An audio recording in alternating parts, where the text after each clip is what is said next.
கிழவியும் குழவியும். தெய்வத்தின் குரல். இரண்டாம் பகுதி. பாட்டி ஒருத்தி. பாட்டி என்றால் காலை நீட்டிக்கொண்டு இருந்த இடத்திலேயே கிடப்பவள். ஆனால் இந்த பாட்டி அப்படி இல்லை. இவள் நின்ற இடத்தில் நிற்காமல் இந்த தமிழ்நாடு முழுக்கச் சுற்றிக் கொண்டே இருந்தாள். ஒரு குகிராமம் பாக்கி இல்லாமல் ஊர் ஊராக தெரு தெருவாக ஓடிக்கொண்டேயிருந்தாள். அந்த பாட்டிக்கு அப்படி ஒரு உற்சாக சக்தி இருந்தது. பாட்டி விஷயம் இப்படி இருக்கட்டும். குழந்தை ஒன்று. கஷுக் முஷுக் என்று நல்ல ஆரோக்கியமாக இருக்கிற குழந்தை அது. குழந்தை என்றால் பொதுவாக என்ன பண்ணும்? துள்ளி விளையாடும். ஒரு க்ஷணம் கூட இருந்த இடத்தில் இருக்காமல் துரு துரு என்று ஓடிக்கொண்டேயிருக்கும். ஆனால் இந்த குழந்தை இதற்கு நேர்மாறுதல். உட்கார்ந்த இடத்தை விட்டு அது அசைவதில்லை. வேடிக்கையான பாட்டி. வேடிக்கையான குழந்தை. குழந்தை மாதிரி பாட்டி ஓடிக்கொண்டிருக்கிறாள். பாட்டி மாதிரி குழந்தை இருந்த இடத்தை விட்டு நகராமல் உட்கார்ந்திருக்கிறது.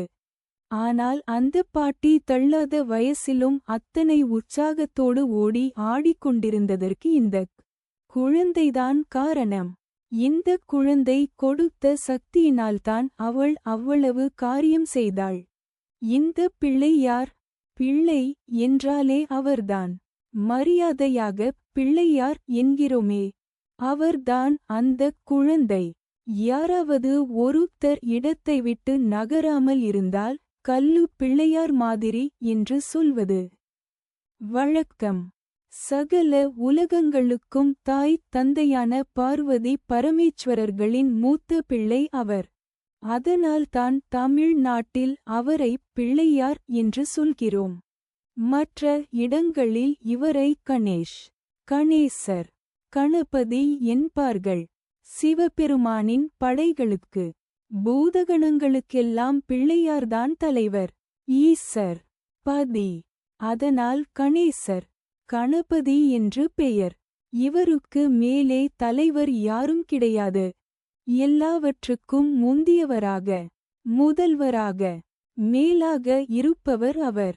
அவருக்கு மேலே இன்னொரு தலைவர், நாயகர் இல்லை. அதனால் விநாயகர் என்றும் பெயர். வி என்பது சில சமயங்களில் ஒன்றை உயர்த்திக் காட்டுவதற்கும் சில சமயங்களில் ஒன்றுக்கு எதிர்மறையானதை ஆப்போசிட் குறிப்பிடவும் வார்த்தைக்கு முதலில் வரும்.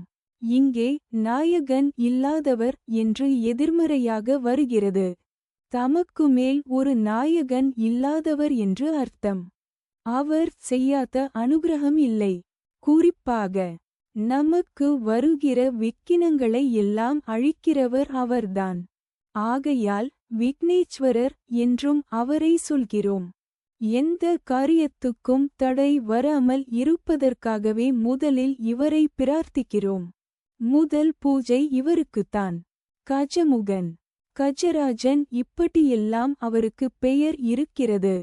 யானை முகத்தோடு அவர் விளங்குவதால் இந்த பெயர்கள் வந்திருக்கின்றன. யானைக்கு தேகபலம் மிகவும் அதிகம். ஆனாலும் அது சிங்கம், புலி போல் மற்ற பிராணிகளை ஹிம்சிப்பதில்லை. பர்மா, மலையாளம் மாதிரி இடங்களில் ஜனங்களுக்காக யானைகள்தான் பெரிய பெரிய காரியங்களைச் செய்கின்றன.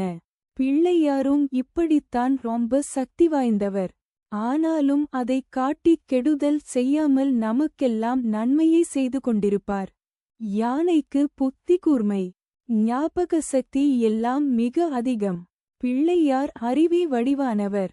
யானை என்ன செய்தாலும் அழகாயிருக்கிறது. அது அசக்கி அசக்கி நடப்பது, சாப்பிடுவது, காதை ஆட்டுவது, தும்பிக்கையை தூக்குவது எல்லாமே பார்க்க ஆனந்தமாயிருக்கிறது. அதன் முகத்தை பார்த்தாலே பரம சாந்தமாக இருக்கிறது. சின்ன கண்களானலும் அமைதியாக, அன்பாக இருக்கின்றன. மிருக வர்க்கத்தில் நாம் பார்த்து கொண்டேயிருப்பது யானையைத்தான். மனித வர்க்கத்தில் குழந்தை என்றால் அதை பார்த்து கொண்டே இருக்க வேண்டும் போல் தோன்றுகிறது. கெட்ட எண்ணமே இல்லாதது குழந்தை. ஆனந்தமாக விளையாடிக்கொண்டு இருப்பது குழந்தை. அதைப் பார்த்தாலே நமக்கும் சந்தோஷமாக இருக்கிறது. பிள்ளையார் யானைக்கு யானை, குழந்தைக்கு குழந்தை. அதனால் அவரை எத்தனை பார்த்தாலும் போதும் என்ற திருப்தி உண்டாவதில்லை. கள்ளம் கபடம் இல்லாத குழந்தை மனசு அவருக்கு.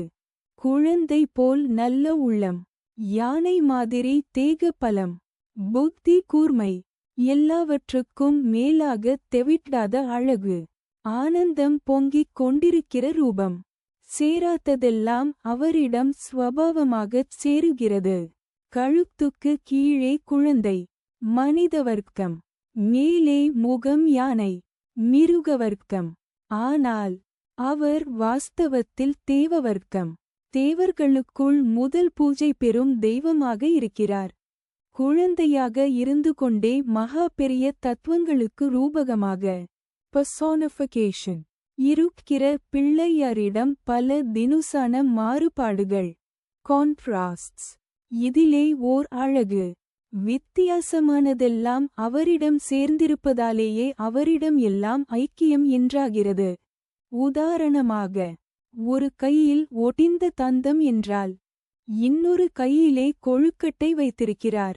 அதற்குள் தித்திப்பாக இருக்கிற வஸ்துவுக்குப் பெயர் பூர்ணம். பூர்ணம் என்றால் முழுமை. ஒரு கையில் இருக்கிற தந்தம் மொழி, இன்னொன்றிலோ முழுமை. எல்லாம் நிறைந்த பூரண பொருள் பிள்ளையாரேதான்.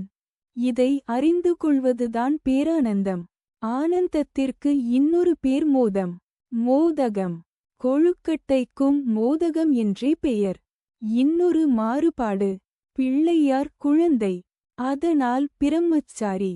ஆனால் இவர் யானையாக வந்து வள்ளியை விரட்டியதால்தான் அவள் சுப்பிரமணிய சுவாமியை கல்யாணம் செய்து கொண்டாள். இன்றைக்கும் கல்யாணம் ஆக வேண்டுமானால் இந்த கட்டை பிரம்மச்சரியை வேண்டிக் கொள்கிறார்கள். இதற்கு என்ன அர்த்தம்? அவர் இருக்கிற நிலையில் அவருக்கு வேண்டாததையெல்லாம் கூட அவர் நிலைக்கு மாறாக இருக்கிற நமக்கு பரம கருணையோடு கொடுத்து கொஞ்சம் கொஞ்சமாக தூக்கிவிடுகிறார். கல்லு பிள்ளையார் என்பதற்கேற்க தாம் உட்கார்ந்த இடத்தை விட்டு அசையாமலே இருந்தாலும் பக்தர்களை ஒரே தூக்காக தூக்கி உச்சத்தில் சேர்த்து விடுவார். ஔவையாரை இப்படித்தான் கடைசியில் தாம் இருக்கிற இடத்திலிருந்தே தும்பிக்கையால் ஒரு தூக்கு தூக்கி கைலாசத்திலேயே கொண்டு சேர்த்து விட்டார். பிள்ளையாரை பார்க்க பார்க்க நமக்கு மேலே மேலே இப்படி பல தத்துவம் தோன்றுகிறது.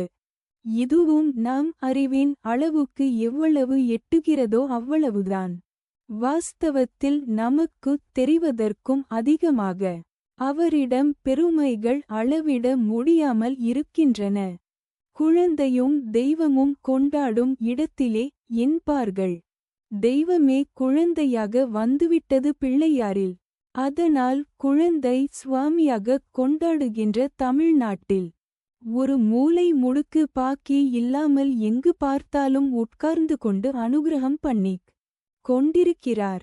அவர் செய்த அனுக்கிரகத்தினால்தான் அந்த பாட்டி தமிழ்நாடு முழுவதும் ஓடிக்கொண்டிருந்தாள். அந்த பாட்டி யார் என்றால் அவள்தான் ஔவையார். பிள்ளையார் ஔவையார்.